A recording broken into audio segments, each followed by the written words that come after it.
कोडरमा को मैं जिला को अगर नए जिला के रूप में बनाऊं, मेरे पास में कुछ पावर नहीं है, लेकिन उसके बावजूद भी मैंने सोचा कि एक क्षेत्र में मैं काम कर सकता हूं कि कोडरमा में मैंने 8000 आम का फलदार वृक्ष फॉर्मेलिटी मैंने नहीं किया, बल्कि 3 से 4 साल का पेड़ लगाने का काम किया और फरवरी को मजर लगाया और मई में आप लोगों को फल खाने का मिलेगा। उसके बाद मैं चाहे हिंदू हो, मुस्लिम हो, किसी लोगों का त्योहार हो, मैंने सभी लोगों को सम्मान देने का काम किया, इसलिए कि हमारी पार्टी राष्ट्रीय जनता दल नफरत की बात नहीं करती है, राम रहीम में सामंजस्य की बात करती है और एकता की बात करती है। और हमारे लालू जी से हम लोगों ने सीखा है कि अपने पूर्वजों के इतिहास को याद करो। यदि आप अपने पूर्वजों के इतिहास को याद नहीं करोगे तो तुम गुलामी के जंजीर से छुटकारा तुम्हें नहीं मिलेगा। या हम लोग जगदेव बाबू को मानने वाले हैं, हम लोग जननायक कर्पूरी ठाकुर को मानने वाले हैं, हम लोग बाबा भीमराव अम्बेडकर साहब के मानने वाले हैं। और यह इन लोगों महापुरुषों का सपनों को सर जमीन पर उतारने का काम हमारे आदरणीय श्री लालू प्रसाद यादव जी ने किया है। और जब हमको मौका मिलता था इनके साथ गाड़ी में बैठने का और जाने का, तो अपने जीवन का इन्होंने कुछ घटित घटनाएं हमको बताते थे कि जब हम कर्पूरी ठाकुर जी को जब हम अगला सीट पर बैठा करके गाड़ी चलाते थे और फिर ये चलाते थे तो कर्पूरी ठाकुर जी कहते थे कि लालू जी आप बहुत तेज गाड़ी चला रहे हैं। तो हमको समझ जाते थे कि अब कह रहे हैं कि धीरे धीरे चलाना है गाड़ी, हम गाड़ी धीरे कर देते थे। इसलिए लालू जी हमारे सामाजिक न्याय के जो प्रणेता हैं, हम लोगों को बाबा साहेब भीमराव अम्बेडकर साहब के यदि सिद्धांतों को मानते हैं तो बाबा भीमराव अम्बेडकर साहब ने कहा था कि तुम एकत्रित हो, संगठित हो और शिक्षित बनो। और हमारे अभिभावक आदरणीय श्री लालू प्रसाद यादव जी ने इसको सरजमीन पर उतारने का काम किया। इनका सोच था कि जो आर्थिक स्थिति से सुदृढ़ नहीं है, जो पढ़ लिख नहीं सकता है, जो पढ़ेगा नहीं तो जागेगा कहां से, इन्होंने चरवाहा विद्यालय खुलवाने का काम किया और भारतीय जनता पार्टी के लोग उसको हाशिए पर डाल दिया। यह लालू यादव जी का सपना था। यदि भीमराव अम्बेडकर साहब को मानते हैं, लोहिया को मानते हैं, जननायक कर्पूरी ठाकुर जी को मानते हैं और भीमराव अम्बेडकर साहब को मानते हैं और अपने नेता आदरणीय श्री लालू प्रसाद यादव जी को मानते हैं, तो सामाजिक हाथ को न्याय को मजबूत करिए और कोडरमा से मुझे अपने बेटा के रूप में चुनकर भेजिए। मैं हमेशा आपका हक हकूक और मान सम्मान और सर उठाकर जीने की तालीम की बात करता रहूंगा। आज मैं इतना प्रताड़ित होने के बाद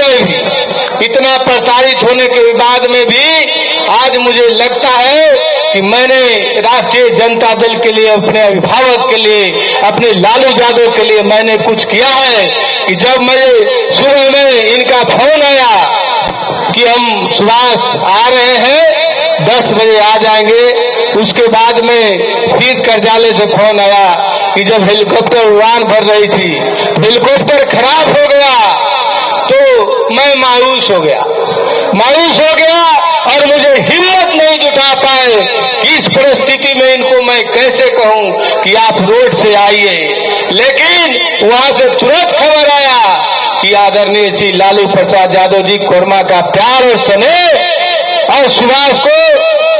का प्रेम यहाँ खींच करके पैदल लाया है। इसलिए मैं कोडरमा की जनता के तरफ से मैं आपको बहुत बहुत धन्यवाद देता हूं और सामाजिक न्याय के दौर को मैं आज आपको बता देना चाहता हूं, सुभाष यादव को कुछ नहीं चाहिए। सुभाष यादव इसी पैटर्न पर चल रहा है कि कीर्ति जस जीवती, जो हमारे सामाजिक न्याय के धरोहर आदरणीय श्री लालू प्रसाद यादव जी जो ने किया है उसके सभी जगह लोग गुणगान करते हैं। और हमारे आर्थिक न्याय के प्रणेता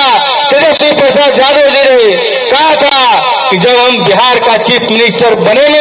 तो अगला मेरा हस्ताक्षर जो होगा तो 10 लाख नौकरी देने का काम करेंगे। लेकिन वह तो मुख्यमंत्री नहीं बने, 17 महीना के कार्यकाल में उप मुख्यमंत्री बने और 3.5 लाख शिक्षकों का नौकरी देने का काम किया,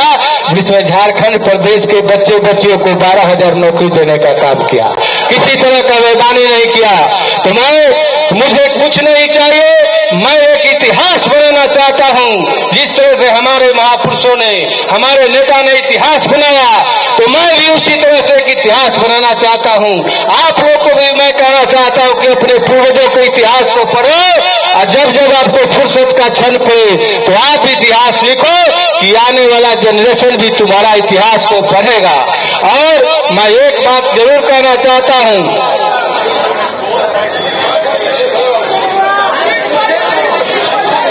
कि